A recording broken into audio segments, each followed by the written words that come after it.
Forget gurus. Forget anyone claiming to be an online business expert without going through the challenges of entrepreneurship themselves. The Real Money, Real Business podcast is here to prove the best insights in online business comes from your fellow online business builders. We dig into stories of entrepreneurs selling their business on the Empire Flippers marketplace so that you can learn how they made their business profitable, how they overcame obstacles, and what lessons they learned in their online journey. If you want to take your business and your knowledge to the next level, you've come to the right podcast. Let's get started. Hey everyone, welcome to another episode of the Real Money, Real Business podcast. We record these interviews so that potential buyers can learn more about the business and the seller to help them make an informed buying decision.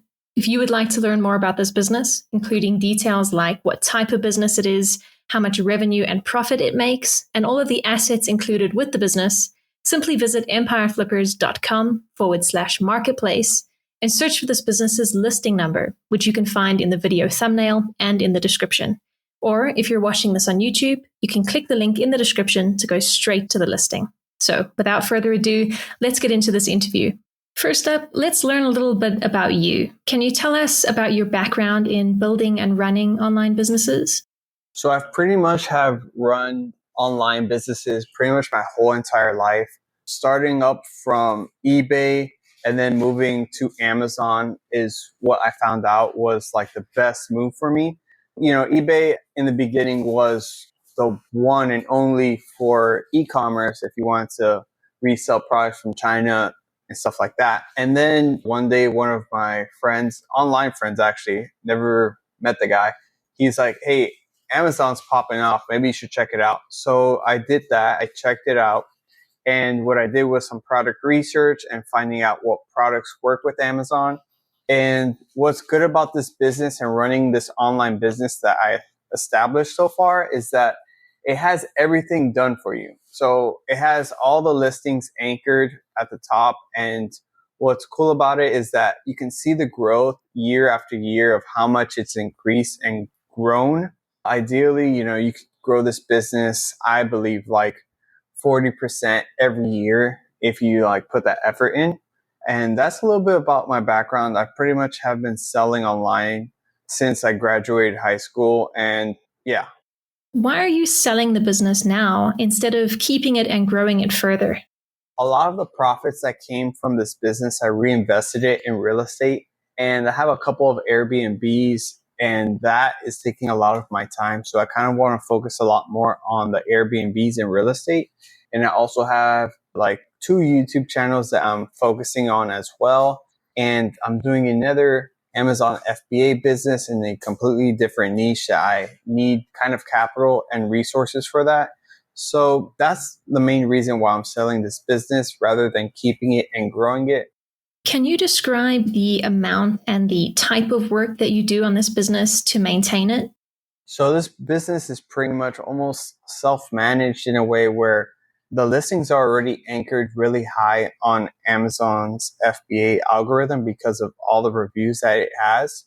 So the amount of work that I put into this business would be probably at max 3 hours a week, just because it's been so established already. One thing that you could do to maintain this business and to even grow the business is relaunch a couple of listings. There's like 2 listings that you could relaunch potentially to increase the revenue. The return on investment for relaunching a product is extremely worth it. Like you would make so much more money reinvesting in relaunching the product. It's one of the best things that you can do when it comes to selling on Amazon. That type of work takes maybe 6 to 7 hours a week. It's very minimal. And this business is pretty much established already. So all you have to really make sure and to maintain is the inventory in stock, which is always in the 3PL that I have. And what I do is I funnel it slowly to the Amazon's warehouse, and making sure the inventory is always in stock and you never run out of inventory is one of like the main focuses that I do when it comes to working on my Amazon business. So if you were to keep this business, what are some of the ways you would try to grow it? First thing I would relaunch. 2 definitely could get relaunched. And when you relaunch them, sometimes you're looking to spend maybe 3 to 4K off each product relaunch. And with that, what you do is you do giveaways for the next 8 days to get it ranked on the top 5 of the certain keyword that you're looking for. That is what I would do in one way to really grow the business. It actually brings the return on investment for this is I've seen sometimes almost doubles in sales. So let's say if one listing is selling 30 products a day or 35 products, then it'll be like after the relaunch, it would be around 60 to 75 products per day. That's what I've seen from my past experience. And there are definitely 2 products that can use a relaunch that would definitely help it grow. I mean, the return on investment for relaunching something is incredibly worth it. Like it's really, really good. So that's one way I would grow the business. Second thing is there's opportunities to actually sell in FBA, Canada, and the UK. Those 2 markets right now are not as big as the US, but they're definitely making sales. So like Amazon Canada, if you can send some shipment over there, you would probably be making about, I would say 20% extra in income, literally just adding it at Canada's warehouse. It's very, very easy and simple to do. You can do that. And in the UK, and what's cool about this is that you can use the same listing that I've established in the US to have them imported in Amazon Canada and Amazon UK. I do think the Amazon UK is a little bit more popular than Amazon Canada, but from what I've seen from the statistics, that Amazon Canada, yeah, you can easily make 20% more in revenue just adding it in that warehouse. That's a really fast and easy way to grow this business. Also, another way that you can grow it is there are, a couple of product ideas from my supplier that they have mentioned to me. If you do some Amazon product research and see, whether or not, you can get that product ranked on the first page and knowing the profit, the potential profit margin, because ideally what I like to focus on is profit margin being above 35%, growing an Amazon business. So if the product is not bringing in 35% profit margin, I wouldn't even sell it. So there are 2 products that I have in mind that you can potentially sell on Amazon FBA in this business as well from my supplier. Right. And what would you say are the biggest risks with this business that buyers should be aware of? So one of the biggest risks when running this business or an Amazon FBA business is you always want to reinvest in the business. Reinvesting in new product ideas is one of the best things that you can do with this Amazon FBA business in general, because potentially, one product that's doing very, very well, maybe 3 years from now could be in a very saturated niche.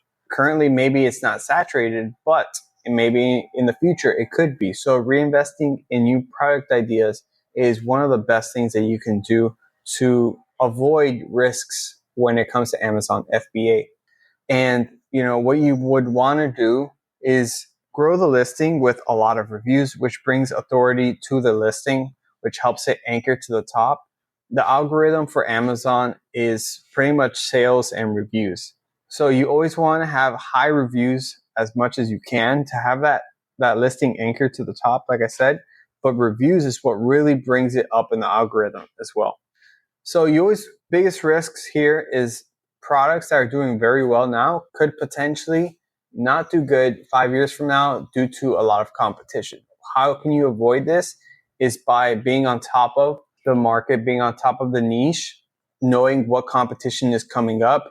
If a competition you see is coming up, what you can do is undercut the prices, get a lot more reviews, relaunch the listing, modify the listing to see what potentially can help you keep you anchored to the top and dominate that whole niche. How much support are you willing to offer the buyer who acquires this business? Pretty much I can give them a 6-month of support via text message. They can have my number and they can text me if they have any questions regarding anything of the business. The business is pretty much really easy to manage. And this is pretty much what I do. I have like a whole YouTube channel dedicated to teaching people how to sell on Amazon. So learning if they have any questions or anything like that, I'm here to help them out regarding like maybe a shipment, a 3PL, how to funnel it slowly to Amazon's warehouse.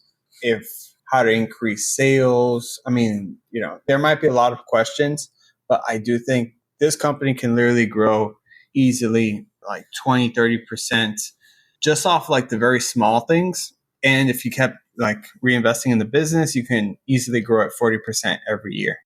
Are you open to negotiating something like an earnout agreement? No, I'm not interested in any earnout payment structure. The business has been established and has been growing every year about 40 to 50% in sales and in net profit. There is a long track record of the company. I mean, I've been selling on this. This company has been on Amazon for about 6 years, almost close to 7 years. It's been growing every year. And yeah, you could potentially keep it growing with just doing a couple of improvements and the things that I mentioned earlier, where, relaunching 2 listings. You can sell on Amazon Canada and Amazon UK is one of probably the easiest ways to grow the business. So no, I'm not interested in any earnout payment structure. Okay, final question. If you had to put yourself in the shoes of a buyer, why is your business a business worth buying? Honestly, I was always on the edge of selling this business because it's such a good business and it has such a long track record of growing and making revenue and making net profits. I was always on the verge of like whether I should sell it or not. Is it even worth selling? I've decided to sell it. I have other interests in mind. Currently, I have, like I said, the Airbnbs that I'm currently managing. I have the YouTube channels that's taking a lot of my focus as well. And I have another Amazon FBA business in a different niche that I'm currently working on. So I personally think the business is very much worth buying because it's grown every year from what I've done to it. And it's been established. I mean, I barely put any work into it, and you can easily grow it and make more revenue if you put some time and effort into it. All right, everyone. Thanks for listening. To learn more and see if this business is still for sale, head over to empireflippers.com/marketplace and search for this business listing number, which you can find in the video thumbnail and description. Or if you're watching this on YouTube, click the link in the description to go straight to the listing. Once you've unlocked this listing, you'll find everything you need to know about this business. So, thanks for joining us. See you next time.